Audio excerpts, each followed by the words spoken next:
The court session kicks off as the judge tells everyone to take a seat and gets the ball rolling with the case of Dallas versus Stewart. In a little chit-chat exchange, the judge and the court clerk Jerome share a quick hello before diving into the legal drama. Grab your popcorn because this is going to be good. Hello, Your Honor. Hello. This is a case of Dallas versus Stewart. Thank you, Jerome. Good day, everyone. Ms. Dallas, you have dragged the defendant, Mr. Stewart, into court today to prove that he is the father of your newborn son, 1-month-old Lamar. Straight out of a soap opera. Right. Miss Dallas steps up with a bombshell, accusing Mr. Stewart of denying he's the father of her 1-month-old son, Lamar, and she's visibly upset over his denials given his shady double life. The judge meticulously confirms the spicy details of this paternity pickle, setting the stage for an unforgettable courtroom showdown. Hang tight, it's about to get juicier. Say you are shocked that he's denying he's baby Lamar's biological dad, especially since you discovered he's the one being a double life. Mr. Stewart, you claim that it's Ms. Dallas who's been far from faithful, and you believe that baby Lamar's dad, any one of multiple men. Here's where it gets a little awkward. Mr. Stewart attempts to downplay his initial fib about being single, claiming the topic of his marital status just didn't come up early on. The judge isn't buying what he's selling and calls him out on his duty to disclose he was still on the market. Well, sort of. Buckle up, because the ride's getting bumpier. You know, it didn't come up. You know, I felt like it didn't come up. Like,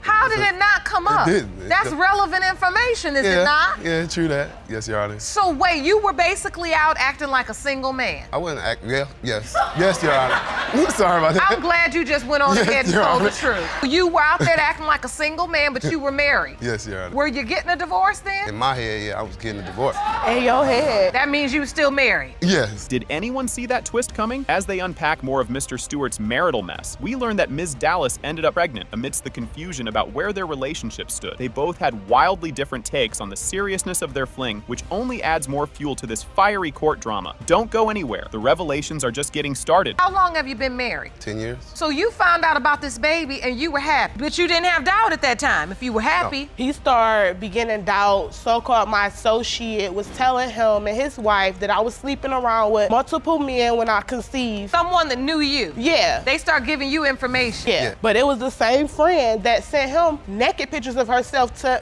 him sleeping around with somebody else. So why wouldn't she say that she want to sleep with you? Enter the wife, and yes, it's as complicated as it sounds. Ms. Stewart strides into the courtroom, ready to set the record straight, claiming that her hubby met Ms. Dallas online, which hints that Mr. Stewart might have been shopping around, even if just for a little side fun. The story takes a tangled turn here, so keep watching because you won't believe what's next. Please escort Ms. Stewart into the courtroom. Yeah. Good morning, Ms. Stewart. Thank you for joining us today. Very troubling, and it was not true. What part of the testimony disagreed? How they met. Cedric met her online. Okay. And so you believe he was actually looking for exactly a relationship outside the marriage? I wouldn't say a relationship, but relations. Talk about a tangled web. Amidst a stormy debate with all parties throwing in their 2 cents, Mr. Stewart awkwardly admits he's currently with Ms. Dallas, despite not having untied the knot with Ms. Stewart. It's a love triangle that not even a soap opera could dream up. And just when you think it can't get any wilder, it absolutely does. So you and Ms. Dallas are together? Yeah, we live together. You live together? Well, what's that? You know what I mean? We live together, but we you go moved back and in forth. together, but we go back and forth. Like, she done moved out, came 2 back. days. You know what I mean? And Are you all divorced or still married? legally, we're still married. Ms. Stewart, what do you want? Do you want this marriage to work? Are you... Roberta knows what Roberta has to do for herself. Moment of truth, everyone. The judge delivers the DNA test results, and boom. It has been determined by this court. Mr. Stewart, you are the father. Hey, I told you, baby. I told you. He's not lie at all. The courtroom drama unfolds with a surprising twist. Ms. Garnett and her mother, Ms. Miller, make a bold entrance with their case. They firmly claim that Mr. Langston, the defendant, is Ms. Garnett's biological father. Ms. Garnett expresses her disbelief and frustration over Mr. Langston's doubt about his paternity, arguing that it's pretty ridiculous given their history. The drama's just getting started, and it's already popcorn-worthy. Hello. This is a case of Garnett versus Langston. Thank you, Jerome. Good day, everyone. Ms. Garnett, you and your mother, Ms. Miller, have opened your case to prove to the defendant that he is your biological father. You are baffled because you consider him a daddy and a best friend and state his doubt is unwarranted and demand an apology once the results are revealed. Tension crackles in the air like a pre-thunderstorm. The judge acknowledges Ms. Garnett's passionate claim with a nod. Ms. Garnett insists that Mr. Langston is her father and demands an apology from him once the DNA results are revealed. Mr. Langston counters with a dramatic flair, stating he has always known he isn't her biological father and feels he deserves an apology instead. Things are heating up, and you won't believe what happens next. Mr. Langston, you claim you have always known you weren't Ms. Garnett's biological father and feel after the results are revealed, you are the one who deserves apology. Is that correct? Yes, Your Honor. Now, how did this all start? You could cut the tension with a knife or maybe a gavel. The origins of the dispute are traced back to a mysterious text message. Ms. Garnett explains that a recent text from Mr. Langston reopened old wounds and brought up past uncertainties about his paternity, prompting her to seek legal resolution. This text message turns into a central piece of melodrama in the case. Buckle up, because the details are juicier than a ripe peach. That wasn't the very beginning, but this is why we're here. Text message brought us here, and this is the evidence that I brought in today. Oh, okay. Can I give it to you? Please, Jerome. So this started with a text. So after almost 2 years of reaching out to my father after visiting him in 2015, pleading to get him to respond, he wasn't responding.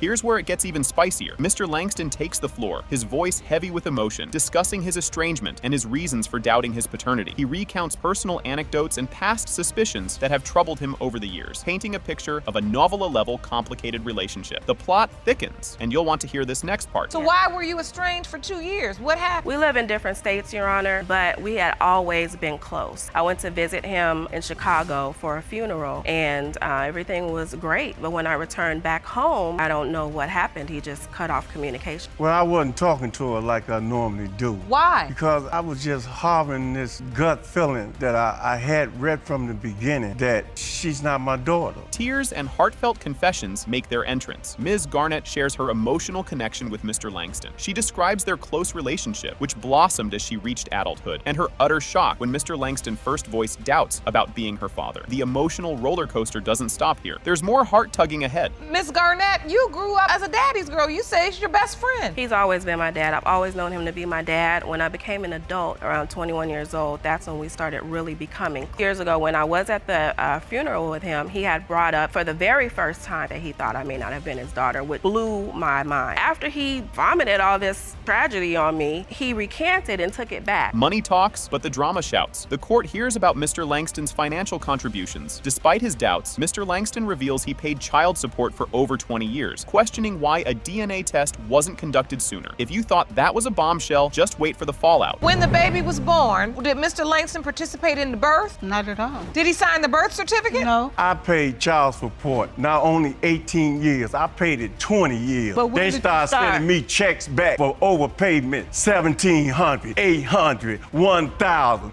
$500. $150,000 and pay for a DNA test went out before I turned 36 years. Grab your tissues. It's about to get emotional. Mr. Langston shares the turmoil he felt when sending the revealing text message to Ms. Garnett, emphasizing his deep care for her, despite the paternity doubts. His confession is as heartfelt as it is dramatic, setting the stage for an even more dramatic revelation. Says you've had these doubts and you just felt like, I want to be able to look at this entire relationship with a clear lens. I do. If I can't trust myself, how am I gonna trust you or anybody else? I might do something I never did before and I look and say, you did that? What? So how am I gonna trust you if I can't trust me? Jerome, I could not have explained it any better. A picture is worth 1,000 words, or in this case, a possible paternity confirmation. The court examines a Facebook post by Ms. Garnett where she compares her photo with that of her grandfather, observing any familial resemblance, which many family members affirmed. The courtroom holds its breath as the DNA results loom closer, and trust me, you'll want to see how this turns out. Amidst all of this confusion, you began to post on Facebook. You put this post up. Can you please step up to the plasma and tell the court why you posted this? After the text message, I did some soul searching, just laying in my bed looking through my phone, and I saw a picture of myself, this picture, and it reminded me of this picture of my grandfather. This is Mr. Langston's father. And I noticed some similarities in our faces. Hold on to your hats, folks. The DNA test results are revealed. Mr. Langston, you are not the father. Are not the father? He is not her biological father. Now don't look at me. Ask her who your daddy really is. Court is now in session, folks. The case named Dixon vs. Hunt is announced, setting the stage for the drama about to unfold in this courtroom saga. Grab your popcorn because the show is just getting started. Hello, Your Honor. Hello. This is a case of Dixon versus Hunt. Thank you, Jerome. Good day, everyone. Ms. Dixon, you are furious that your husband, Stephen, denies he fathered your daughter, Tanea. You believe because you cheated in the past, he is holding previous mistakes against you. You plan to prove paternity today. Cue the tension music as Miss Dixon takes the stand. She admits to cheating in the past and asserts her intention to prove the paternity of her daughter, Tanea, to her husband, Stephen. This is about to get as juicy as a daytime soap opera, so don't go anywhere. Mr. Hunt, you state you caught your wife cheating on you and you are convinced you did not father 14-month-old Tanea. You say today's DNA results will determine the future of your marriage. Here comes Mr. Hunt, looking like he's ready to drop a bombshell. He expresses his doubts about being the father of Tanea due to the infidelity, emphasizing the critical nature of the DNA results for the future of their marriage. Hold on tight, because this roller coaster is about to take a wild turn. After prior infidelity was confirmed in their court. Yes, Take Your a Honor. look. I need to know if she's cheating on me. I have concerns if my daughter is mine.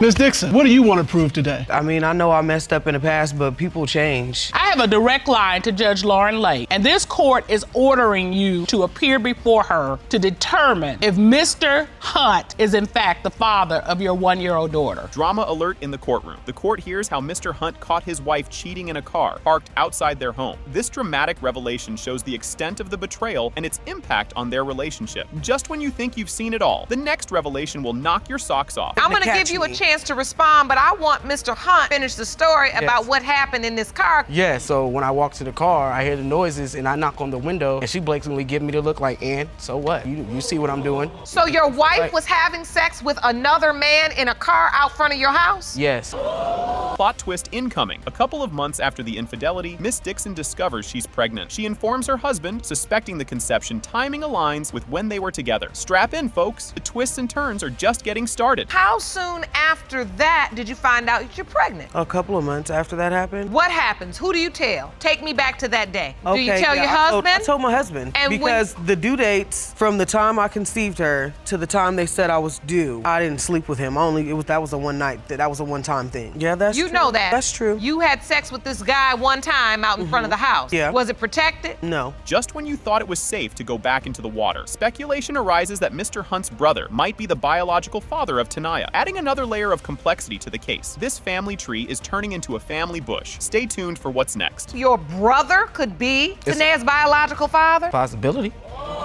And you brought a witness. Yes. I'd like to hear from her. Please stand, ma'am. Ms. Cooper, you are what relation to the defendant? I'm her aunt. You are the plaintiff's aunt. Oh, yes. This is interesting. To even insinuate something like that. She never said anything about him, like about I don't him care cheating though, he wasn't or there anything. though. Oh, the drama. The court hears from Miss Cooper, the aunt, who suggests that Mr. Hunt's brother could potentially be the father, indicating a deep family involvement in the dispute. The suspense is building, and you won't believe who speaks up next. What makes you think that's a possibility? I mean, because she clearly cheated, and I mean, he's gone. What is Okay. if he's still there? When he's gone, why is he still there? I'm gonna take my brother with me. Me cheating and then me sleeping with someone who's blood related to him. Okay. What characteristics have I shown you as you being my auntie that I'm that type of person? It's getting hot in here. Katisha Dixon, the mother of Miss Dixon, confidently states that she believes Stephen is the father because of the resemblance between him and Tanea, showing her support and belief in her daughter's story. Things are heating up, and the next moment is a real firecracker. And I'd like to hear from her. Ma'am, please stand. Please state your name for the court. Katisha Dixon, And what is your relationship to Ms. Dixon? her mother, Who do you think is Tanea's biological father? Stephen. You do. Mm-hmm. And you believe that without a doubt? Without a doubt. Why? She looked just like him. And now, for a word from our not-so-regular scheduled programming. The brother's testimony. He clarifies his whereabouts during the crucial time and denies any sexual relationship with Miss Dixon, which brings some clarity, but also additional questions to the case. The suspense is unbearable, and the DNA results are just around the corner. Jerome, can you please escort Mr. Hunt's brother into the courtroom? Thank you for joining us today. I have a few questions for you. There's been testimony thus far that indicated that you were staying at your brother's house while he was out of town. Were you staying there with Ms. Dixon? Yes, ma'am. Did your brother, Mr. Hunt, know you were there at the time? No, ma'am. You could hear a pin drop. It has been determined by this court, Mr. Chris Hunt, you are not father. Mr. Stephen Hunt, you are not the father. Who is the daddy? You are not the biological. No. Here we go. In the bustling courtroom of Johnson versus Johnson, Mr. Johnson is not convinced he's the father of baby De'Ari and is itching to scratch his name off the birth certificate. On the flip side, Mrs. Johnson is as sure as sunrise that he's the daddy. The judge is all ears, ready to decide if they should dive into a paternity test. Folks, fasten your seatbelts. This drama train is leaving the station. Mr. Johnson, you are here with your wife, but you are positive her newborn daughter, De'Ari, is not your biological child. You have petitioned this court to grant you a paternity test so you can get your name removed from the birth certificate. Mrs. Johnson, you say that despite your husband's fears, you are confident he fathered your daughter and you intend to prove paternity. As the plot thickens, Mrs. Johnson lays it all out, tearing up about the emotional whirlwind this paternity question has spun her family into. Imagine a 10-day-old treated like an outsider in her own crib. Tears are shed and hearts are heavy as she spells out just how rough this ride is for her baby. The judge passes a tissue and offers a gentle word, recognizing the weight of this family drama. Hold tight, because just as you catch your breath, another curveball is about to be thrown. I feel like my kids don't deserve this. My daughter don't. She's only 10 days old. Like, she shouldn't have to be the black sheep of the family. I'm just trying to protect myself. Right. And I'm not trying to hurt anyone, but I'm just trying to protect myself. Right, and in doing that, she feels you separating from the family. So we know that there is a lot on the line here, am I correct? Now, catch this soap opera twist. After a year on the breakup bench, filled with betrayals, self-discoveries, and a bundle of misunderstandings, Mr. and Mrs. Johnson somehow find their way back to each other. And bam, a baby announcement lands right as they reunite. But the plot thickens with Mr. Johnson catching wind of a fling during their break. Brace yourselves. We're on a truth quest, and it's going to be a wild ride with twists and turns. I just saw how my kids reacted to it, so that's what made me want to go back. Because I You was saw like, how gone for happy a your little children while. were to be with their dad and with you and this. Yes, I understand that. And so how soon after you reconnected did you find out she was pregnant? Maybe about 2 weeks or something like that. After the she come back, reconciliation. yeah. And I was excited. I was scared, Because I know I believe- had sex with somebody else. So he was excited and you were scared. Yes. Here's the clincher. As everyone leans in, the judge starts matching up the dots. When they got back together versus when De'Ari was conceived, it's tighter than a drum, and the suspense is mounting. Mr. Johnson's doubts are as high as a kite. Will a paternity test be the key to peace, or will it just crank up the drama even more? The courtroom is on pins and needles, waiting for the next drop on this roller coaster ride. It has been determined by this court. Mr. Johnson, you are the father.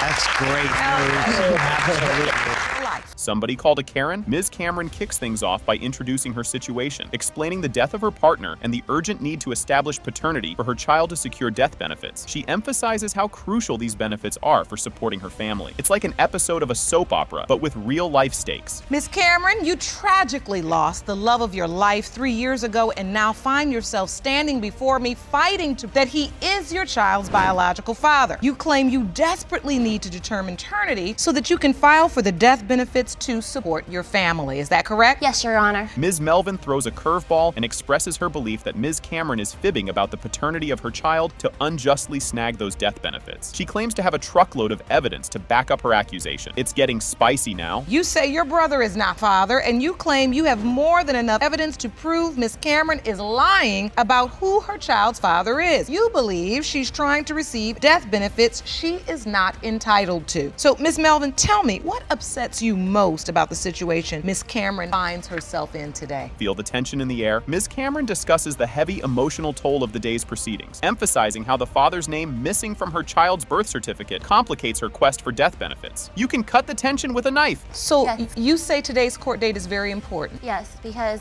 his father's name is not on this birth certificate. Let me see the birth certificate. And that breaks my heart because my father's on my birth certificate. He's on my other child's birth certificate, so because he's not on the birth certificate, this child, is it Malachi? Yes. Is not entitled to death benefits. No, because they said I have no proof. The plot thickens. Ms. Cameron dives deep into her past, recounting her relationship with the deceased, detailing how they met, their life events together, and plans for their kiddos, all to reinforce her claim of his paternity. Grab your popcorn, because this drama isn't cooling down anytime soon. Please tell me about your relationship with the deceased. I was 19 when I met him, and it just started off from there. Like, we was attached to the hip from that point on. I got pregnant with my first child within 2 months of being in, and we went and got these pictures done like a month after we got together because we fell in love from, like, it was love at first sight, which nobody knew about that, only me and him, because we didn't, just in case I did not get pregnant, I did not want. Here's a plot twist. As proof of paternity, Ms. Cameron points to the striking resemblance between her older child and the deceased, suggesting a strong genetic link. If you thought it was intense before, just wait for what's next. Like, he does look like me, because I guess I got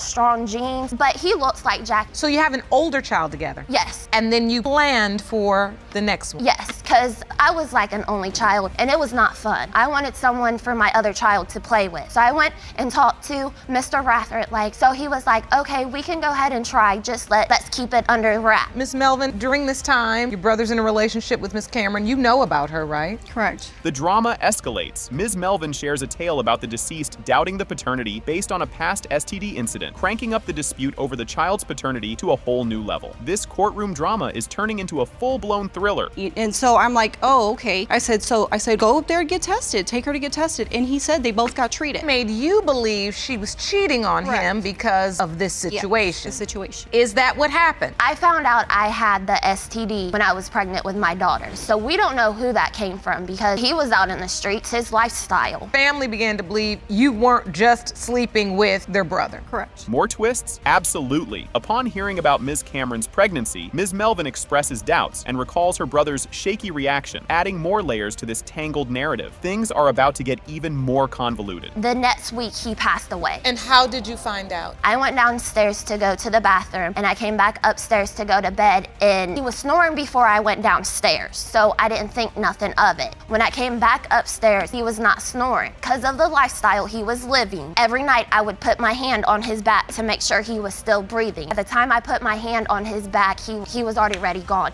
His lips was purple. Just when you thought it couldn't get more dramatic, Ms. Melvin recounts a pivotal conversation with her brother at the hospital, where he voiced doubts about the paternity of the upcoming child. The suspense is building, and you'll want to hear what comes next. I had to take my brother to walk away. We walked over to my brother, Jay. He told me, he was like, I'm not sure if this baby's even mine anyway. Why would he say that? He's the one that wanted it too. His brother said to you direct, I don't know if this is my child. I don't believe that, because he was excited when I told him that I was pregnant. He jumped up and down saying, please God, let it be a boy. I need a boy in my life. This is heart-wrenching. Ms. Cameron describes interpreting signs in ultrasound images as indications of the deceased's presence and support, showcasing her emotional state and hope for confirmation of his connection to their child. The emotional roller coaster isn't over yet. In this courtroom, I handle paternity. So this is beyond my area to refute. Listen, they say when people pass to the next level of life and living that they don't leave us. So if that's what you see, I am not the one that's gonna tell you you don't. So Miss Melvin, when you look at that, do you feel like maybe your brother was sending a sign that he was still with Miss Cameron? I don't. Here comes the big reveal. The judge finally drops the bombshell. The DNA test results are in. It has been determined by this court. Miss Duhamel is related Malachi Rathert. Jesus. Thank you. Now do you believe me? I guess. I was being honest with you. Mr. Abbott throws down the paternity challenge after Ms. Lassio drops a bombshell about her steamy weekend fling, coincidentally around Easter. The crowd's reaction, total disapproval. It's a soap opera moment right there, putting Mr. Abbott's doubts about being the daddy front and center. Just wait, the story takes an even more dramatic turn next. You'll want popcorn for this. She had messed up and she had slept with the other dude, that this could possibly not be my child. And I asked her, what do you mean? She told me that I could only be the possibility, but right when she got her first ultrasound, she found out the conception date, and it was Easter. She slept with him and me that Easter weekend. Did that really just unfold before our eyes? In a plot twist you didn't see coming, Ms. Lassio spills the tea on her little escapade. She reached out to an old flame during a rough patch with Mr. Abbott, leading to a one-night reunion. This juicy bit is crucial as it sets up the big question. Who's the daddy? You won't believe what's revealed in the next segment. Hang on to your seats, folks. So when I was hanging out with one of my friends and I reached out to another guy, and whenever I reached out to him, we ended up hooking up. Hooked up one time, and then I was back together with Jake. And when you say hook up, that means you had sex? Yes. Did you use protection? No, we did not. What a shocking development. Mr. Abbott's world turns upside down when he finds out about Ms. Lassio's secret rendezvous through a buddy and a dubious social media account. Talk about drama. His trust is in pieces, and he's rethinking everything about their romance, underlining just how hurt he feels and the betrayal that could rewrite their future. Keep watching. The tension escalates further. She sat there and lied to me the whole time, saying she didn't do anything. There's nothing to worry about. I wouldn't do this to us. And I sat there and I did my little investigation a few hours after she went to bed on her phone, found a fake Facebook, got into it, and found out everything. And that's when I woke her up and said, gonna sit here and deny it now when I have the proof. The drama's just heating up. Hard to imagine it getting more intense than this. Judge Lake gets all detective on them, diving into the nitty-gritty of who was with whom and when around the baby-making weekend. Ms. Lassio confirms the overlap in cuddle times with both Mr. Abbott and the other guy, stirring up a big old pot of paternity confusion. The emotional stakes are about to get even higher. Buckle up, it's going to be a bumpy ride. The doctor told you your conception date was when? Easter weekend. Easter weekend, so that's April. It was in between like April 16th through April 23rd. To the 23rd is the window of conception. Yes. When were you intimate with Mr. Abbott? I was intimate with Mr. Abbott before the window of conception and on the 20th, and then after as well. How will they navigate this emotional labyrinth? Now it's all about the feels as the convo shifts to the bond Mr. Abbott has with the kiddo amidst the daddy drama. Ms. Lassio is all in, betting on biological ties, while Mr. Abbott loves the little one but is hanging by a thread without DNA proof. The next part of the story is truly unexpected. You think it's wild now? Just wait. There's nowhere in the biology book that says intention is a prerequisite for conception. How do you know that this other man is not your baby's father? The way that Jake is with her, I believe that's only something a father and daughter can have. I know there's step-parents out there that have great relationships with their children. The way that she'll throw a fit until her dad will look down at her and pick her up. Father and daughter relationship, that's their bond. This moment is absolutely pivotal. Boom, Judge Lake drops the mic. It has been determined by this court. Mr. Abbott, you are not her father. I'm so sorry. In a dramatic courtroom opener, Ms. Tillis lays down the law by declaring that Mr. Jalek, the so-called defendant, not only got her pregnant, but is now ghosting her and their adorable 2-month-old son, Jadens, pushing her right into financial drama land. She's super confident that today's DNA test is going to pin the paternal badge right on Mr. Jalek's lapel. Just wait until you see what happens next. Ms. Tillis, you claim the defendant got you pregnant and now refuses to do anything for your 2-month-old son, Jadens, leaving you in financial distress. You claim today's DNA test will prove that he is Jadens' father. Seriously, can you believe this guy? Mr. Jalek snaps back, totally adamant that he isn't the father. He's got some medical papers to wave around, which he thinks will clear his name, setting up a showdown you won't want to miss. The room's heating up, and the next part, oh, it's juicy. You say you are 100% certain you are not her child's biological father and have medical evidence to support your claim. Is that correct? Yes, Your Honor. So, Ms. Tillis, you say the defendant's paternity denial has left you in financial trouble? Yes, Your Honor. Explain. The day my son was born, he has done nothing for my child. Nothing? Nothing at all. Not a dollar? Not a dollar.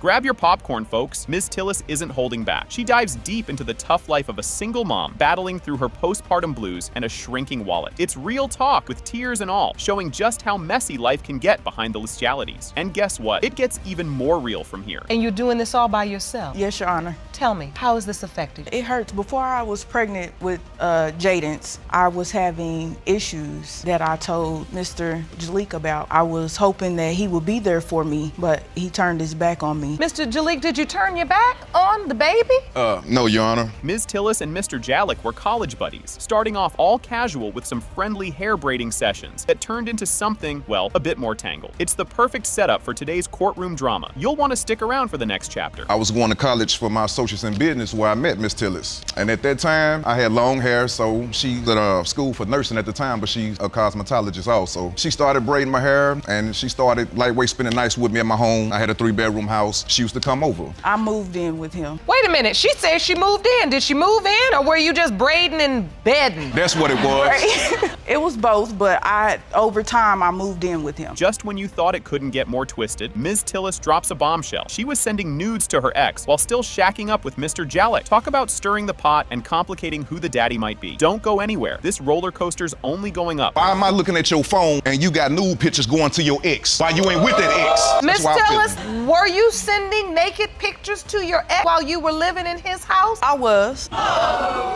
But only because he had females coming over to the house. Do you believe she was also having sex with someone else during the window of time that Jadance was conceived? It's very possible, Your Honor, because I said we've been doing this off and on since 2011. Buckle up, because Ms. Tillis is about to lay down a timeline that's as confusing as trying to solve a Rubik's Cube in the dark. She's got dates that totally mess with Mr. Jalek's version of events, turning the paternity debate into a full-blown battle of the calendars. You won't believe the twist coming up. This is the conception date that the sonogram lady gave me. Me and Mr. Jalik messed around in October. More like early September. No, this around the time she got a car. It was in the middle of October. Work with the home end health. of October, I messed with the other man without protection. Do you agree with that, Mr. Jalik? The end of October, No. it was the other man. No, ma'am. And here comes Mr. Jalek with a plot twist of his own. He's talking about some wild genetic trait that's supposed to be a family exclusive. And guess what? Little Jidance supposedly doesn't have it. This part's like a scene from a detective show where the missing clue is right under your nose. The suspense is building. It's a handsome child that she has, but he doesn't have the trait that me, my father, nor my sons have. It's a pre-auricular sinus. Yes, ma'am. Pre-auricular sinuses are inherited. And also, one study says the incidence of pre-auricular sinuses in the United States is estimated to be 0 to 0.9%. Very rare. Yes, ma'am. So 3 generations of men in the family have this trait.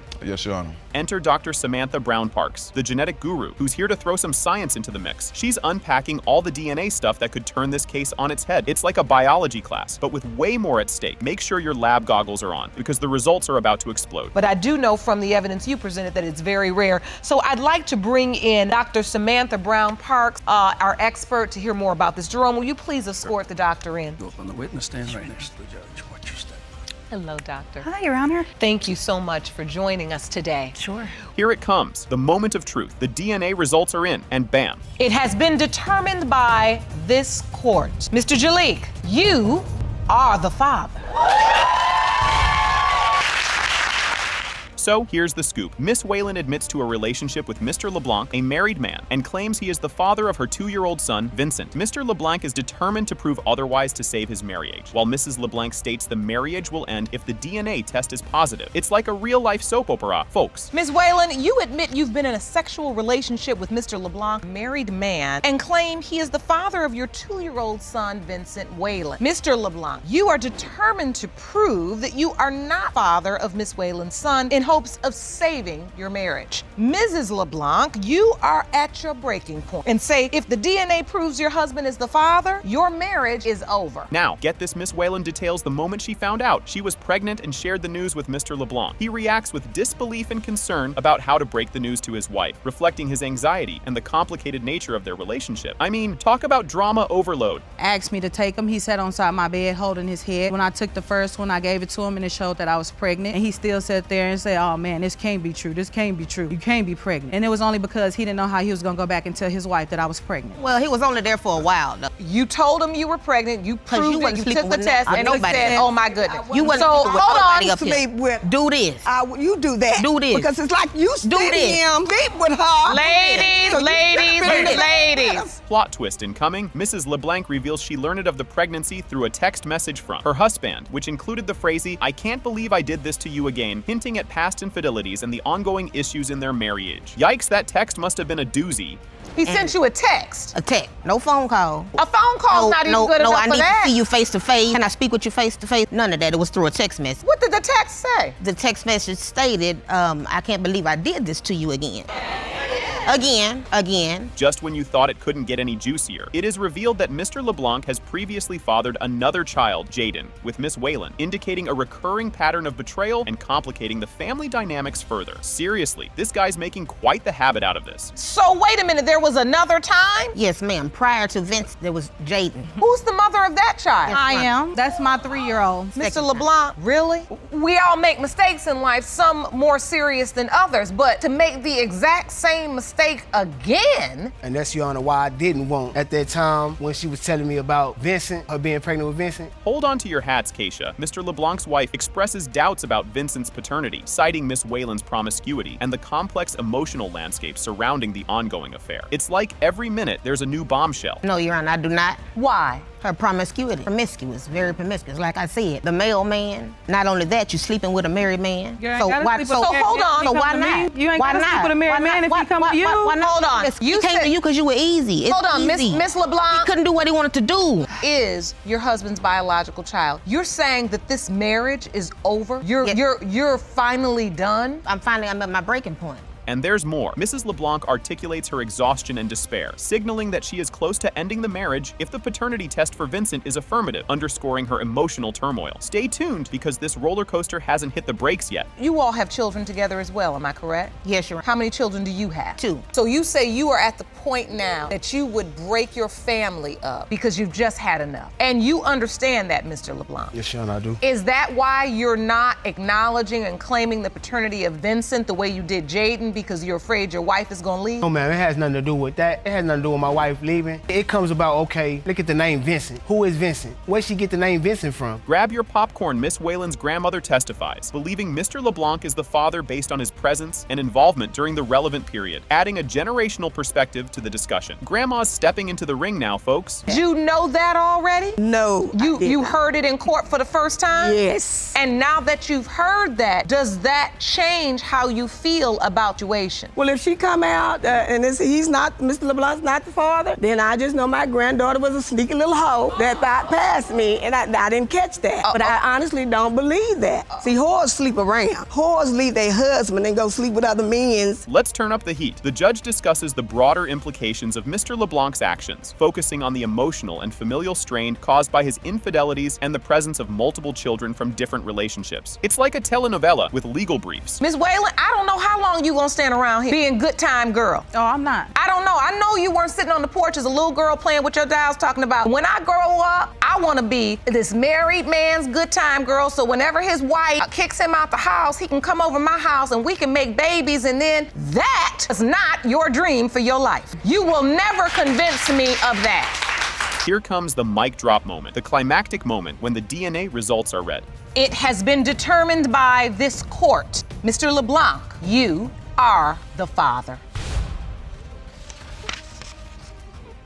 Oh, what a hearty hello from our ever-charismatic judge, followed by the unveiling of the case, Salvo versus Gonzalez. This juicy setup introduces us to the intense paternity dispute between Miss Salvo and Mr. Gonzalez concerning their adorable 1-year-old Amaya. Oh, it's gonna be a wild ride. Hello, Your Honor. Hello. This is a case of Salvo versus Gonzalez. Thank you, Jerome. Good day, everyone. Ms. Salvo, you claim that around the time you conceived your 1-year-old daughter, Maya, you carried on a sexual relationship with the defendant, Mr. Gonzalez. Yes, Your Honor. Just when you thought daytime TV couldn't get any spicier, Miss Salvo lays it all out, claiming she and Mr. Gonzalez were more than just passing acquaintances when she got pregnant with her daughter, Amaya. She's on a mission to prove he's the dad, driven by her fear of Amaya growing up fatherless. Cue the emotional music and close-up shots of teary-eyed audience members. Grab your tissues. This is just the beginning. Desperately want to prove Mr. Gonzalez is her biological father because it will break your heart if she has to grow up without a dad. Yes, Your Honor. Mr. Gonzalez, you state you're also hoping Amaya is your daughter. Yes, Your Honor. But because of Miss Salvo's repeated lies, you have no idea if it's true. Here's where it gets tasty. Mr. Gonzalez steps up, hoping against hope he's the daddy, but also throwing shade with claims of Miss Salvo's not-so-exclusive dating schedule during baby-making season, including a scandalous liaison with his best bud. Oh, the drama! The courtroom's buzzing, and so is my popcorn maker. You argue that Miss Salvo had sex with multiple men, including your best friend. And any one of them could be her child's father. Yes, Your Honor. So, Ms. Salvo, how involved has Mr. Gonzalez been in your daughter's life thus far? Hold on to your hats, folks. Miss Salvo isn't having any of Mr. Gonzalez's deflections, insisting he's been MIA in little Amaya's life, even though he knows deep down he's her pops. But Mr. Gonzalez fires back, claiming their casual hangouts were more Netflix and chill than she admits. Who to believe? This plot is thicker than my grandma's chili. I can't stand him. He knows Amaya's his daughter, but he refuses to take care of him. I've never, ever had sex with any Hispanic man but him. I prefer black people. I don't like Hispanic men. I was intoxicated at the time. I was drunk, he came over, he got me at the right time. Okay. And just when you think you've seen it all, Mr. Gonzalez drops a story about a bizarre run-in with Miss Salvo's mom that brings the house down. Awkward laughter, embarrassed glances, and all. It's a comedic relief we didn't know we needed amidst the baby daddy drama. We had sex. I was thirsty. Did you use protection? No, ma'am. I got up. I went to get something to drink in the kitchen. When I opened the fridge, I was naked. Her mom saw me. Her mom was like, wow. Mom didn't get mad at me or nothing. Wow. All right. You were naked in her kitchen and she said, wow. Yes, ma'am. Go ahead with your details, because I will say this, you have come prepared for court with your details. Okay. Go ahead. Hold the phone. The plot thickens as the convo shifts to other potential fathers. Enter the DNA test results that kick Miss Salvo's ex to the curb, confirming he's not the father. Now it's all eyes on Mr. Gonzalez. The suspense is killing me, and I bet you're on the edge of your seat too. Well, you know the only way to truly exclude a potential father in a paternity situation is a DNA test. Yes, ma'am. Did you test your ex at all? I did test him. Oh, you did? Yeah. Okay, and what happened? He is not the father. Well, that's what your evidence is, Miss Salvo. Okay, so you had your ex tested, and it would reveal that he was excluded as a possibility. Yes. Bam! The DNA test results are in. And guess what? Mr. Gonzalez, it has been determined by this court that you are not the father.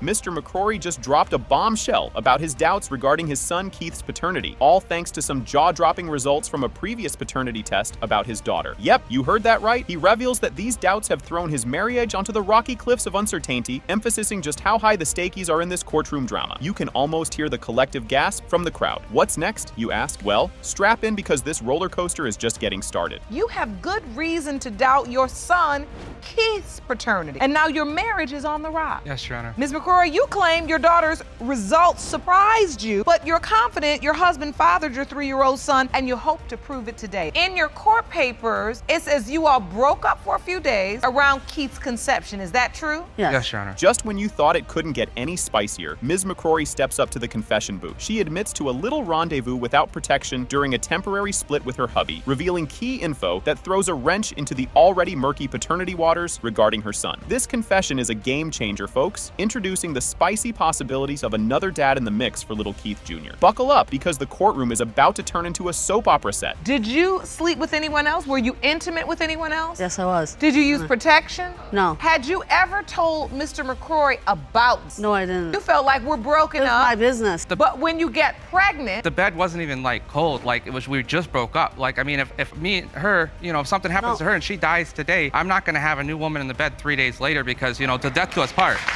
You know? The judge, with a tone that could cut glass, points out Ms. McCrory's bold claims about the paternity of her son, Keith Jr., mirroring her previous overly confident, yet ultimately busted claims about their daughter. It's like deja vu all over again, but with more at stake. This little tidbit has everyone questioning her credibility and wondering if history is repeating itself. Hold on to your gavels, ladies and gentlemen. Things are heating up. we're on the paternity part. And Your Honor. We're on the part where you find out you're I wasn't pregnant and married you at the slept time. with two. No, we're not on the marital part. Well, the fact is, it's his kid. 1,000% sure. You're that certain. Yes. But you were also very certain when it came to Nevaeh. I remember this attitude. I don't forget. You acted just like this the last time you were in court about Nevaeh. Just when we thought we'd seen it all, out comes a scandal over some Facebook pictures that Ms. McCrory posted, deemed way too hot for Mr. McCrory's liking. This segment of the show highlights the trust issues simmering between them, adding a dash of personal drama to the legal brew. It's like watching a reality TV show, but with legal consequences. And guess what? There's more drama brewing just around the corner. I mean, Your Honor, these are not Thank pictures you. that a husband would want on her Facebook. I mean, So these are photos that you're afraid she's also sending to men. There's nothing wrong with that picture. Yes, Your Honor, No, I am. because I mean, the first one was just like not too long ago. And I wasn't even with him. The first and that's one just pictures, was like those pictures have been on less than Facebook 6 months for ago. years, and I don't do that stuff no more. In a heart-wrenching twist, Mr. McCrory pours his heart out about his friendship with the man Ms. McCrory got cozy with during their break. Talk about awkward. His words paint a picture of betrayal and a marriage hanging by a thread, shedding light on his shaken view of fatherhood and partnership. The emotional stakes are sky high, and it's about to get even more intense. Grab your tissues. This was supposed to be my friend and her friend. He comes over our house, he chills out, he would come to the house and drink with us and crash on the couch for the night. And this is the person she slept with? If she's lying to me and it's not my son, I'm not gonna stay with her, I'm gonna leave her. I mean, I'm not gonna be with somebody who lied to me about my son. So the stakes are that high? Yes. Tears are flowing, and not just from the onions you're cutting for dinner. Ms. McCrory is a waterfall in court, completely overwhelmed by the accusations flying and the seismic shifts in her husband's trust post, their last court escapade. It's a pivotal moment that tugs at the heartstrings, showing just how much this case has frayed their emotional fabric. You might want to hold off on that popcorn. Things are about to get even more tear-jerky. Come on back in.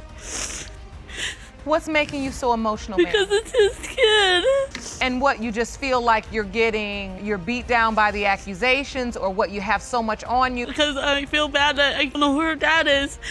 And that case, you feel like affected the way husband feels about your son. Yes. And that's upsetting you. Yes, it does. The plot thickens with the juiciness of a primetime thriller as a lie detector test reveals Ms. McCrory was less than truthful about her extracurricular love interests. The courtroom is buzzing, and the tension could be cut with a knife. This bombshell adds layers of doubt and intrigue right before the big paternity reveal. Trust me, you'll want to see what happens next. This is better than any season finale. We have administered that lie detector test, and I have the results for you. Would you like to hear them? Yes, Your Honor. These results were prepared by a licensed polygraph examiner. Ms. McCrory, you were asked from 2013 until the present, have you slept with anyone other than one man you admitted to your husband? You admitted that you did. Yeah, I did. Who is that person? To someone else. All eyes are glued as we reach the climax of this courtroom saga. The paternity test results are in. It has been determined by this court, Mr. McCrory, you are the father. Yeah, I told you so. So, here we go. Judge Lake kicks things off with a cheery hello, as if we're at a garden party and not a courtroom drama. Ms. Fuel steps up with a big claim. Mr. Burnett is her biological father, and he's been denying it just to throw shade at her mom. She's not just here for the drama, though. She wants some serious closure. This is a case of Fuel v. Burnett. Thank you. Good day, everyone. Ms. Fuel, you say that Mr. Burnett is refusing to admit that he is your biological father. You say the only reason he's denying you is because he would rather drag your mother's name through the mud than take responsibility for his actions. Enter Mr. Burnett, cool as a cucumber, completely denying he's Ms. Fuel's dad. He admits he and her mom were an item once upon a time, but hints that the lady had a few other gentleman callers. So who really knows? The plot thickens, and you can cut the tension with a knife. You admit to having a sexual relationship with her mother, but say there are many other guys, and you couldn't possibly be her father. Exactly. Ms. Fuel, so you're 31 years old. What happened that made you finally want to establish paternity? Well, Your Honor, in September of 2015, my brother was murdered. Ms. Fuel isn't here to play games. She shares a heart-wrencher about her brother's murder, turning her world upside down and setting her on this path of unresolved daddy issues. It's her raw, emotional story versus Mr. Burnett's chill denial. Grab your tissues, folks. This is the real tearjerker part. That really opened my eyes. I mean, I went through a deep, dark depression. I've lost 90 pounds just off of depression and stress. It's opening my eyes. Life is really short. I shouldn't even be here. I shouldn't even have to bring him here to prove that he's my father. I just want closure, Your Honor. That's all I want. Twist alert! Mr. Burnett seems genuinely surprised that Ms. Fuel thinks he could be her father. It's all about missed signals and years of radio silence. This bit shows just how messy communications can get when you leave things unsaid. Seriously, ever heard of a phone call, folks? Mr. Burnett, that she's just badgering you. That's what I believe. Why do you think she would even do that? I don't have no idea really why. You know, she's been my knee. Through marriage? Yes. So when were you told that she believed you potentially could be? I've never heard of it until like about 2 years ago. Really? You Didn't talk to my mom when I was a kid. Never talk to your mom about nothing? Just when you think it can't get any wilder, Ms. Fuel drops a bombshell. She claims Mr. Burnett once drunkenly announced he was the dad at a party while her mom was in labor. Mr. Burnett's like, nope, never happened. It's her word against his, and the courtroom's eating it up. My mom told me the night she was in labor, he was at a party, and he was going around telling everybody, oh, Michelle's at the hospital having my baby. That's a lie. 31 years ago. That's a lie. So she admitted to having a relationship with him? Yeah. I've never been in a relationship with her mom. So did you always grow up knowing he was your father, even though he would call you his niece? At the age of 7, this same family member told me that he was my father. My mom never. They lying. Time for the social media circus. Ms. Fuel and Mr. Burnett have been throwing digital punches, and now all their dirty laundry is getting a public airing in court. It's a full-on tweet war turned courtroom showdown. Popcorn? Anyone? His daughter right there, posted a meme that said something about fathers ain't. She knows he hasn't been in none of his 3 kids' life either. Whatever. He's a deadbeat father. Okay.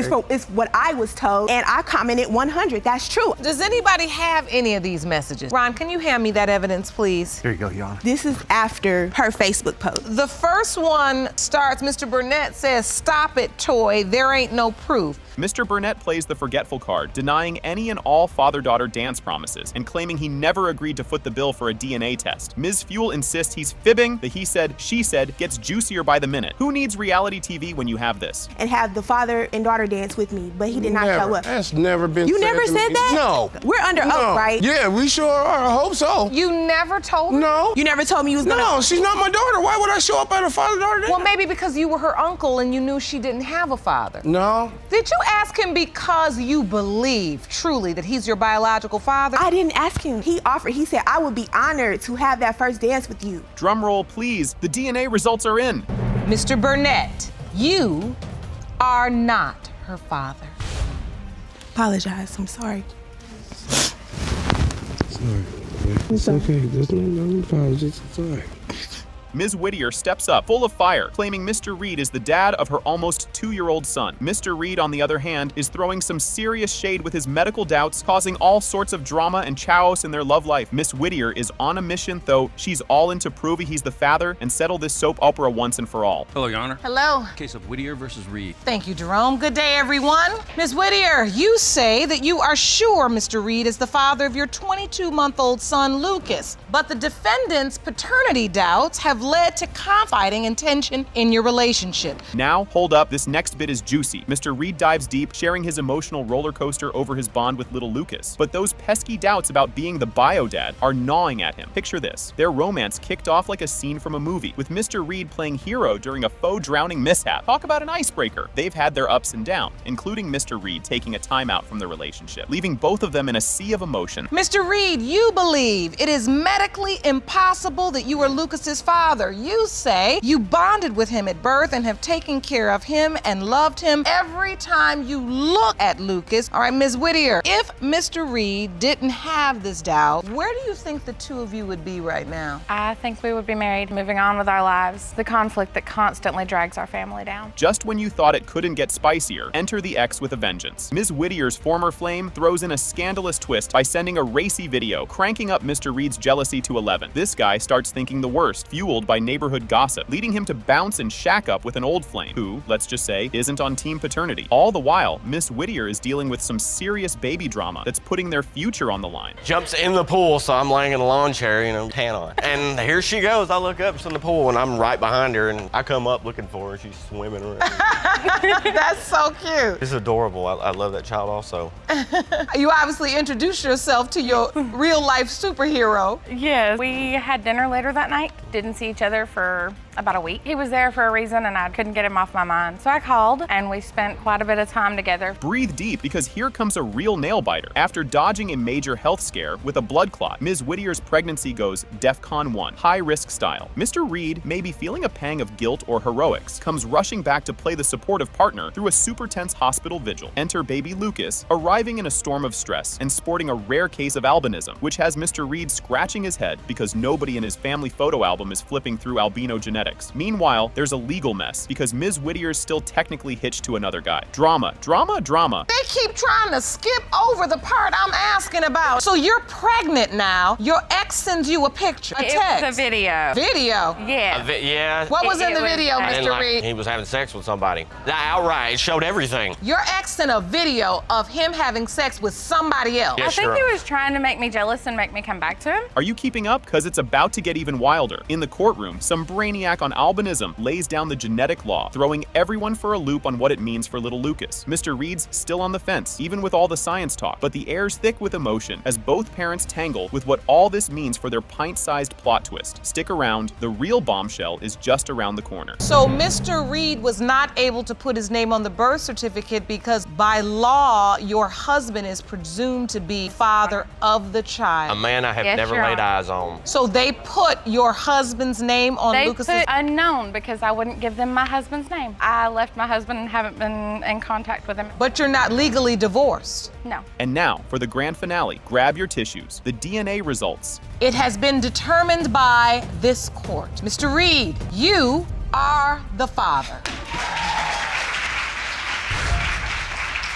A lot. Okay, folks, strap in, because this one's a doozy. Judge Lake announces the case of Fuller vs. Nelson. Mr. Fuller and his mother have come all the way to court to stake their claim that Mr. Fuller is the biological dad of Ms. Nelson's adorable 2-year-old daughter, Milani. They're totally convinced Ms. Nelson previously gave the thumbs up on Mr. Fuller's paternity and even let a father-daughter bond blossom. I mean, talk about family drama. Mr. Fuller, you and your mother are here today to prove that you fathered the defendant's 2-year-old daughter, Milani. You say Ms. Nelson led you to believe that you were her daddy and build a strong relationship, but now wants to rip her away from you. Yes, Mom. And here's where it gets spicy. Ms. Nelson is like, sure, he knows my kid, but she drops the bomb that he's definitely not the dad. She's even talking about cutting all ties if the court backs her up. This moment just cranks up the emotional volume for the episode, laying out the serious stakes for everyone involved. Buckle up, because the emotional roller coaster is just leaving the station. You are now certain that he is not your child's father and will prove it in court. So, Ms. Nelson, what are your intentions today if the DNA results prove you're correct? They will never see my daughter again, and their time just has expired with my child. Wow.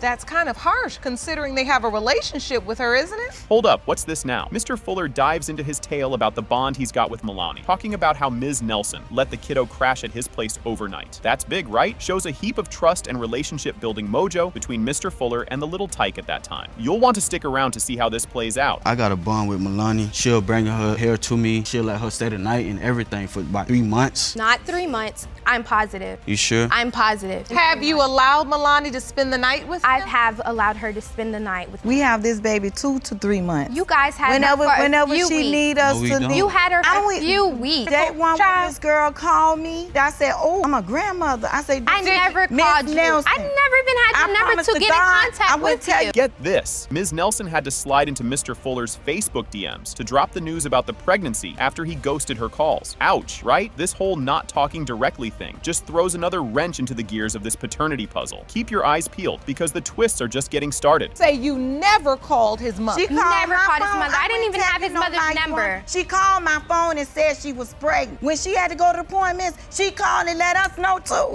We accept that baby from day one. From day one. Anything that you ask us to do for this baby, we've been there for this baby. You guys have been there as far as now with my financial situation. Plot twist, when Milani was born, Ms. Nelson decided to keep it on the down low and didn't tell the Fullers. That's a pretty bold move, signaling the start of her backing away from them in terms of the little one's life. Watch how this bombshell affects the courtroom vibes. Do you inform them? Do they come to the hospital? I did not inform them at all. My mother, behind my back, called them. Once she called them, did they come to see the baby? No, they did not. How did they ever form a relationship with the child? My baby was about 5 or 6 months old. I was at work. I was with someone, in a relationship with someone. So now at 5 months old, you're in a new relationship? No, I was in a relationship before him. Didn't see that coming. Mr. Fuller whips out some text messages he thinks prove he's the dad. We're talking cutesy nicknames and chit-chats about the child. He's pretty convinced, and honestly, it's making me convinced too. But hold on to your hats. The next testimony is a real eyebrow raiser. These are text messages. Yeah. So from Miss Nelson, I see a message that says, we made a beautiful little angel. I love you, Milani. Then Mr. Fuller says, I know, BM, baby. Our baby, very beautiful. Thank you. That must be thank you, BM for Milani. Devontae Fuller sends a message, beautiful BM. And then Ms. Nelson sends, thanks. Here's where it gets even juicier. Ms. Johnson, Ms. Nelson's mom, hits the stand and she's Team Fuller all the way. She thinks her daughter's mixed feelings about Mr. Fuller's daddy status are tangled up in some other dude drama. The plot thickens. You won't want to miss what's coming up. It's a jaw dropper. Upstairs and have a seat next to the judge. Ms. Johnson, thank you so much for joining us today. You're welcome. Do you believe Mr. Fuller is Milani's biological father? Yes. Why do you believe your daughter cannot even believe it's a possibility that he's her biological father? The other guy. The other guy. Whoa, curveball. Ms. Nelson throws out there that she never wanted Mr. Fuller in the picture from the get-go. We're peeling back layers of personal conflict and regret over the connections that got too deep too fast. The courtroom's about to get hit with some real talk. All of this emotion and attachment is almost by default. And she's acting like Because I don't understand how you so angry with two people that love your child so much. They have never said that. So even in my chambers, I mean, because I had to prepare for y'all. I didn't know it. I did not know Storm was coming like this, but I knew this was going to be a very interesting case. The tension is electric as Judge Lake is about to drop the DNA bombshell. Mr. Fuller, you are not her father. I knew it. I knew I slept with. I knew it. I knew it. Take this baby from us. Judge Lake kicks off the dramatic showdown involving Mr. Rash, who is desperately seeking paternity results for his two kiddos, amidst suspicions that his wife, Ms. Fuentes, has been playing musical beds. Mr. Rash spills the tea about his wife's escapades, including ditching him for another fella and having a slumber party with not one, but 5 brothers from the same clan. And hold your horses, because this roller coaster is just, you won't believe this fiery exchange. As the heat turns up, Mr. Rash and Ms. Fuentes dive into a tit-for-tat over her alleged indiscretions, with juicy details about scandalous text messages and debates over relationship statuses during her extracurricular activities. This argument heats up with accusations flying faster than a popcorn kernel in hot oil. And just when you think it can't get any more heated, wait till you see things are about to get even spicier. Enter Mr. Judd, the man Ms. Fuentes claims could also be the father of her child. He confirms their fling, but seems unsure about his role in the baby-making equation, hinting that the family soap opera might be messing with his head. The plot thickens, and trust me, you'll want to stick around for the juicy bits coming up. Just when you thought it couldn't get more tangled, Mrs. Judd steps into the fray, shedding some light on her perspective of Ms. Fuentes as practically family, despite the bedroom bingo with her sons. She suggests that embarrassment and family dynamics might be swaying Mr. Judd's paternal doubts. And folks, the tea is piping hot and about to be spilled. So she had sex with several of your sons. What do you feel about that? She'll do anything in the world for me, and I'll do anything in the world for her. I love her children. Her children look at me like a grandmother. I look at her like a daughter. And seriously, I think the only reason why Chuck would say that the fact that she did sleep with his brothers, he's afraid what they're going to think. You are the father. Oh my God.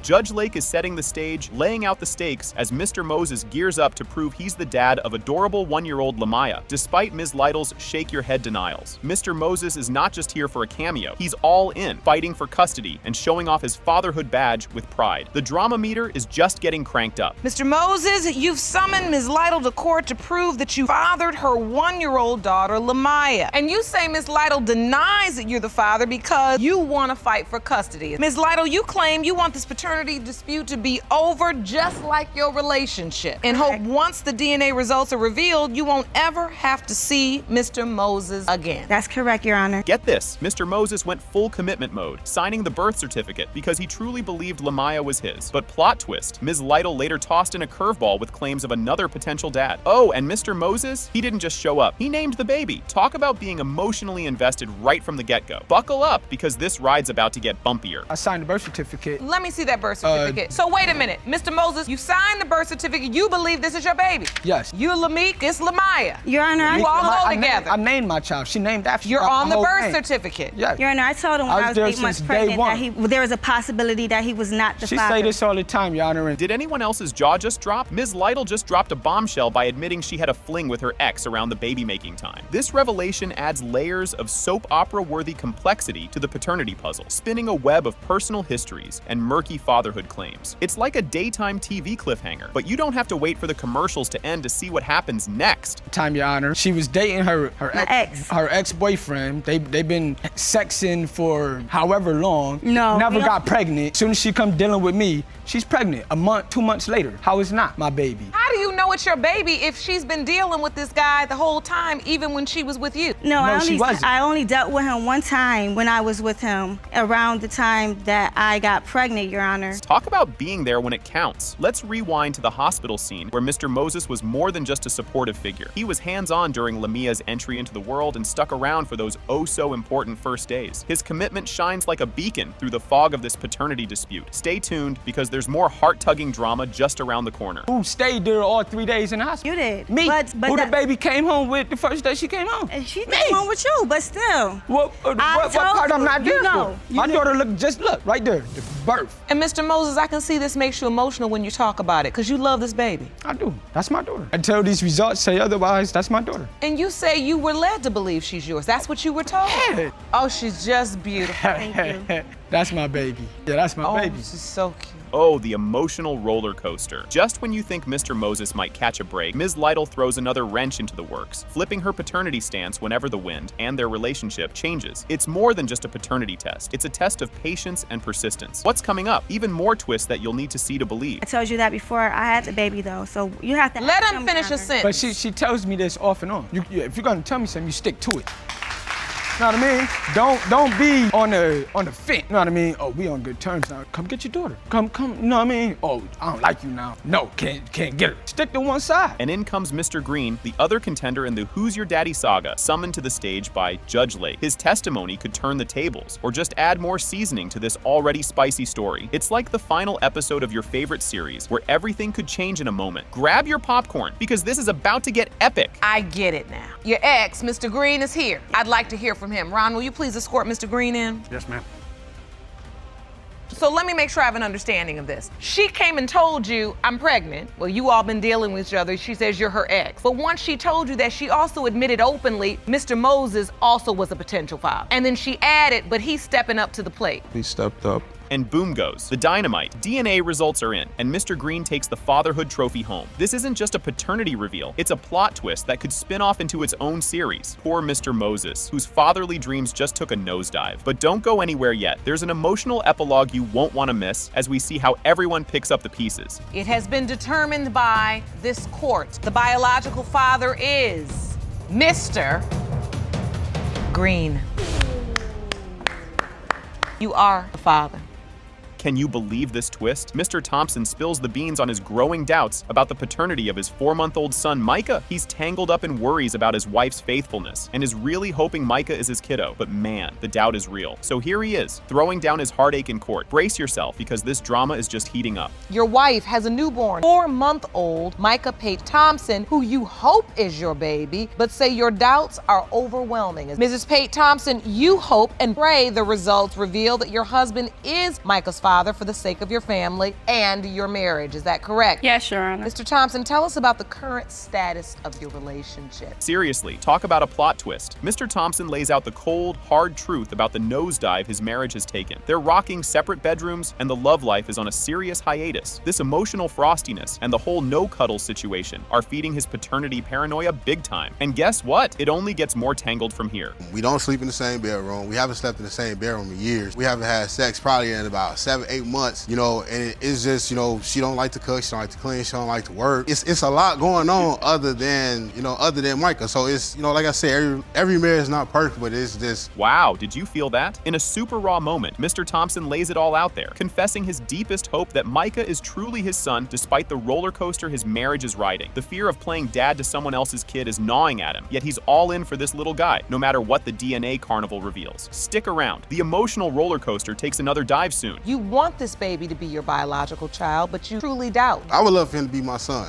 If he wasn't mine, I don't know if I could raise another man's child, but with everything going on and the connection that me and Micah has together, I can't let another child, especially another black child, grow up without a father. Oh, the good old days. The couple takes a trip down memory lane, back to when sparks flew and love was in the air. They reminisce about how it all started with that zing of chemistry, contrasting sharply with their current gloomy days. This bittersweet flashback really sets the stage for the mess they're in now. Don't Don't flip the channel yet. The story's about to thicken. At some point, you all were happy together. Yes, we met in college. We had a class together, and he sat behind me, cracking jokes, trying to copy off my tests. Next thing you know, we were talking and we were together in a relationship, and it was good. We were inseparable. You couldn't see him without seeing me. Did anyone catch the details on their wild wedding? They share the scoop on their offbeat, hurry-up wedding bash, painting a picture of a marriage kicked off on a quirky, somewhat chaotic note. This backstory really sheds light on the struggles shaking up their union today. Hold on tight, because there's more chaos to come. Yeah, it wasn't the most ideal situation, but we made the best out of what we. But absolutely, and that's what it's all about when you're coming together to build a life. Right. So where did this go wrong? What went wrong was when me and LaToya first started getting into marriage and stuff like that, I had found out she was doing some things that she shouldn't have been doing. Text messaging, meeting up with guys and stuff like that. Here's where it gets spicy. The courtroom dives into the messy saga of cheating and distrust that's been the season's highlight. Mrs. Thompson drops a bombshell about her not-so-professional trip to Atlanta, tying directly back to the whole who's the daddy drama with young Micah. You'll want to see what happens next as the plot thickens even more. At what point did you find out she was with someone else? When I came back, we was under understanding that I was gonna come back and we was gonna work on our marriage. She told me that she was going to Atlanta for a job interview. I said, what job interview you going to? And she named a couple jobs off and I said, okay. Me being me, in that conversation when me and her got done talking, I got on the phone with my mother and I was like, she not going to no Atlanta for no job interview. She going to Atlanta to do what she was gonna do. I was like, if we gonna start over, I'm gonna be a man about the situation because I was just with somebody. I'm gonna let her go ahead and get it out of her system. Things are heating up. Amid fiery talks of trying to patch things up, Mr. Thompson throws a curveball with news of his engagement to another woman. Yep, while he's still married. Talk about complicated. The saga deepens, laying bare the serious cracks in their relationship. And just when you think it can't get any more dramatic, it does. I'm still married. That's what he told me. Yeah, I mean, I still gonna say it, but I did. Mr. Thompson, obviously you needed more than 15 minutes of marriage counseling. So you understand that you can't ask somebody else to marry you when you're still married. It was a lot going on in between Oh, that this time. is a lot. The point when you found out you were pregnant with Micah. Who did you tell?